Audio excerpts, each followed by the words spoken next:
Damien Delceni, vous êtes le chef du service police-justice du journal Le Parisien. Et bonsoir Daniel Zaguri. On vous connaît comme étant le psychiatre des tueurs en série, mais vous l'avez été aussi de plusieurs mères infanticides. On les regarde souvent comme des monstres, ce qui empêche d'essayer de les comprendre. On va tenter de le faire ce soir. Déborah Pell a 45 ans. Elle est institutrice. Elle habite dans un chalet à Taninges, en Haute-Savoie, avec ses deux enfants âgés de 11 et 13 ans et le petit garçon de son compagnon âgé de 2 ans. Mardi matin, elle tue à l'arme blanche les 3 enfants. Selon vos informations, Damien, c'est le mari qui a découvert la scène d'horreur. En tout cas, c'est le mari qui a alerté la gendarmerie, apparemment inquiet parce que les grands-parents étaient eux-mêmes inquiets de ne pas avoir vu leurs petits-enfants qui viennent en principe déjeuner. Et donc voilà, l'inquiétude est montée et lorsque les gendarmes sont arrivés, effectivement, ils ont découvert 3 corps. La mère était absente, la voiture aussi, la maman était pas là. Donc elle a été recherchée pendant plusieurs heures avant d'être découverte plus tard. Et effectivement, on découvre dans ce chalet familial une scène de crime dure, difficile. Déborah Pell a laissé une lettre avant de fuir et elle a été retrouvée morte 24 heures plus tard dans une voiture en Suisse. Elle s'est suicidée. Elle s'est très probablement suicidée. Il y a une autopsie qui a été faite, mais dont on n'a pas les résultats à ce moment précis. Elle est allée se suicider en Suisse, c'est-à-dire elle habite vraiment de l'autre côté de la frontière, et en fait dans la commune dont elle était originaire, parce qu'elle était franco-suisse. Donc il n'y a probablement pas de hasard à ce qu'elle se soit donné la mort à cet endroit-là. Effectivement, maintenant, la question est de comprendre ce qui a pu se passer. L'enquête judiciaire en elle-même, elle est malheureusement pas très compliquée. En revanche, c'est évidemment tout l'aspect cause, l'aspect émotionnel aussi qui est très très fort dans ce type d'affaires. Et justement, on va écouter le maire de la ville. Il s'est exprimé, il dit à quel point la famille est dévastée. Ils se sentaient bien, ils ont leurs parents, des grands-parents qui étaient juste à côté de chez eux. Voilà, on peut dire que ça peut être la vie d'une famille comme tout à chacun, avec les petits-enfants qui vont voir les grands-parents régulièrement, qui s'en occupent et tout ça. Donc vous imaginez qu'évidemment la famille est dévastée. Le Dauphiné libéré nous apprend qu'elle était enseignante et qu'elle avait été mutée l'an dernier après les pétitions de plusieurs parents d'élèves qui lui reprochaient d'être trop sévère. On nous dit aussi qu'elle était dépressive. C'est un profil qui revient souvent dans ces affaires d'infanticide.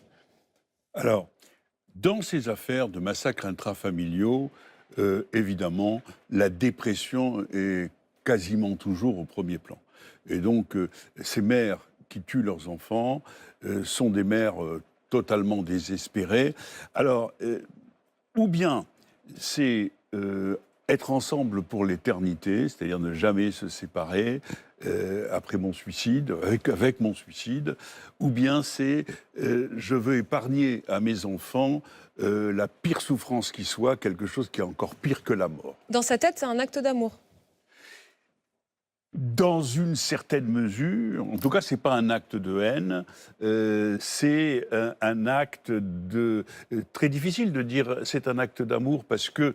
c'est difficile à entendre, mais on essaie de se mettre dans la peau de cette femme. Eh ben, dans la peau de cette femme, c'est certainement, comme l'immense majorité d'entre elles, une femme qui aimait ses enfants et qui n'était ni une mère maltraitante, qui n'avait pas d'enfants carencés. Oui, c'est ça, Damien. Il va falloir essayer de comprendre qui était cette femme. Quel était son environnement familial, sa vie, son rapport à son mari aussi. C'est-à-dire qu'il y a toujours des choses frappantes dans ce type d'affaires d'infanticide. C'est d'abord, dans l'inconscient collectif, on n'imagine pas qu'une mère puisse tuer ses enfants. C'est déjà très difficile à admettre et à comprendre. Là, il y a un deuxième élément un peu supplémentaire, c'est que Déborah Pell, elle était institutrice, professeure des écoles, donc elle vivait en permanence avec des enfants, plutôt en bas âge. Donc voilà, c'est quelqu'un qui a vécu toute sa vie dans un milieu entouré d'enfants, dans son milieu professionnel et chez elle, donc on comprend encore moins qu'elle puisse s'en prendre à eux. Et ces drames-là, ils sont toujours difficiles, y compris journalistiquement, à aborder, parce que c'est à la fois très intime, et c'est quelque chose, l'intime, qui est difficile à déchiffrer, à aborder quand on est journaliste. Et en même temps, on voit bien que ce sont des affaires qui frappent considérablement l'opinion publique. Et au-delà de l'opinion publique, on voit bien que là, c'est un village entier qui est plongé dans une forme de sidération. Une école aussi, parce qu'elle était à la fois... elle travaillait dans cette école, elle avait des élèves, ses enfants étaient scolarisés. Donc ça embarque en fait toute une partie de la société, cette histoire-là. On va écouter un témoignage très fort, parce qu'il est rare d'entendre ces femmes, ces mères infanticides témoigner. On va écouter l'une d'entre elles qui a tué son enfant âgé de 6 ans. Quand mon mari m'a quittée, j'ai voulu chercher du soutien auprès de mes proches et Et tout le monde est parti, quoi. Et au moment du drame, je me suis retrouvée toute seule, avec mon fils, mais toute seule. Et ça a été pour moi épouvantable. Donc il n'y avait plus pour moi, il y avait plus de raison de vivre. Aujourd'hui, je me rends compte qu'il y a des gens qui m'ont tendu des perches. Mais je les voyais plus, je les voyais pas. Là, quand on entend cette femme, on comprend que la séparation a joué un rôle avec l'homme qui partageait sa vie. Est-ce que parfois, ça peut être un crime de vengeance? Alors, dans certains cas, oui, c'est ce qu'on appelle le syndrome de Médée. Encore que il ne faut pas exagérer, si vous voulez, l'idée que ce soit uniquement, exclusivement la haine qui conduise à l'acte. Il peut y avoir un mélange de désespoir et de haine. Mais est-ce qu'il n'y a pas, en fait, une forme d'emprise au féminin? On parle beaucoup d'emprise de la part des hommes sur les femmes, mais là, j'ai en tête les livres de Caroline Eliachev et Nathalie Henich sur les rapports entre les mères et leurs enfants et ce qu'elles appellent une forme d'inceste platonique, c'est-à-dire c'est une appropriation de l'enfant par la mère, mais on a peut-être du mal, justement à cause du tabou sur ce que représente une mère, à le penser. Vous avez raison, parce que on parle beaucoup de la possessivité masculine, on parle moins de la possessivité des mères, bien entendu.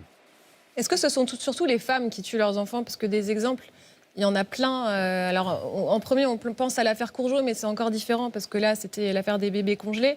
Mais on peut penser peut-être plus récemment à l'affaire Fabienne Cabou. Vous l'avez suivi, vous étiez expert. Là, dans cette affaire-là, c'était carrément prémédité. C'est-à-dire que je ne sais pas si elle s'est levée un matin en se disant qu'elle allait tuer sa fille, parce qu'on se demandait si c'était un coup de folie, enfin, si c'était un délire ou pas. Mais il y a eu quand même toute une scénographie. Il n'y a pas d'affaire qui ressemble à une autre. Et l'affaire Cabou, elle est extrêmement particulière parce qu'effectivement, il y a eu une forme de démarche réfléchie, un scénario réfléchi. Et puis on sent que quand on a connu après les détails de l'histoire, on a bien compris que ça venait d'assez loin, que c'était une espèce de mensonge qui aboutissait à ce drame absolu de conduire son enfant sur une plage à des centaines de kilomètres de là où on habite pour le laisser emporter par la mer. Et ce qu'elle l'a dit d'ailleurs, elle l'a dit plusieurs fois, je l'ai donné à la mer, comme s'il fallait en quelque sorte se débarrasser. Mais l'histoire Cabou, c'était en elle-même une histoire ahurissante d'une femme qui avait caché sa grossesse, qui n'assumait pas cet enfant, qui n'assumait pas non plus le père. Enfin voilà, il y avait toute cette problématique qui était ancienne et qu'elle avait d'ailleurs, elle n'avait pas déclaré son enfant en état civil, par exemple, Fabienne Cabou. Il y avait quand même derrière tout un cheminement, y compris psychologique, qui était très particulier à cette affaire-là. Là, dans le cas du triple homicide de Taninges, on n'est sans doute pas du tout dans les mêmes ressorts, mais encore une fois, c'est perturbant pour tout le monde, ces histoires-là, parce que y a un côté... quand on voit bien, quand on fait des reportages, les gens se disent, mais comment une femme, elle peut tuer en plus à l'arme blanche? Il y a un côté, on sent qu'il y a quand même une forme de violence qui est exercée, qui n'est pas quelque chose d'habituel en provenant des femmes. Hein, l'immense écrasante majorité des meurtriers sont des hommes. Donc tout ça, ce sont vraiment des histoires perturbantes et surtout qui surviennent. Moi, je suis toujours frappé d'entendre quand on dit c'est des gens, c'est une famille sans histoire, c'est une famille comme les autres. Il n'y a jamais de gens sans histoire. Il n'y a pas de monstres, mais il n'y a jamais de gens sans histoire. Vous aussi, vous n'êtes pas sans histoire. Enfin, on l'est tous. Personne autour de cette table. Et quand on pense à chaque fois aux grandes affaires, on pense aussi à l'affaire Xavier Dupont de Ligonnès. Là, c'est un homme qui tue sa famille. Mais je vois à votre tête que vous me dites aucun rapport, quoi. Mais je veux dire la même chose que Damien Médée. Je connais l'affaire Dupont de Ligonnès de très près. Bon. L'affaire Cabou, je l'ai examinée. Bon. Dupont de Ligonnès, d'abord, c'est le massacre intrafamilial qui a eu la plus grande résonance dans le pays depuis des décennies. Donc là, on est dans quelque chose d'extraordinairement préparé, prémédité, anticipé, avec une suppression de toutes les traces ultérieures au crime. Ce qui n'a pas été suffisant. Pardon ? Ce qui n'a pas été suffisant, puisqu'on a quand même découvert ce qu'il avait fait. Mais c'est juste que lui est toujours dans la nature ou pas. Enfin, on ne sait pas où il est. Écoutez, de façon très probable, il est mort. Mais bon, on ne peut pas l'affirmer de façon absolue. Et pour ce qui concerne Fabienne Cabou, je suis tout à fait d'accord avec vous. C'est-à-dire qu'il y avait une longue préparation. délirante. C'est-à-dire que tuer cet enfant, c'était lui permettre d'échapper à toutes ces femmes maléfiques qui étaient au cœur du délire de Fabienne Cabot et qui risquaient effectivement de s'en prendre à l'enfant qui n'avait pas d'état civil, qui n'avait pas été déclaré, pour la protéger encore une fois.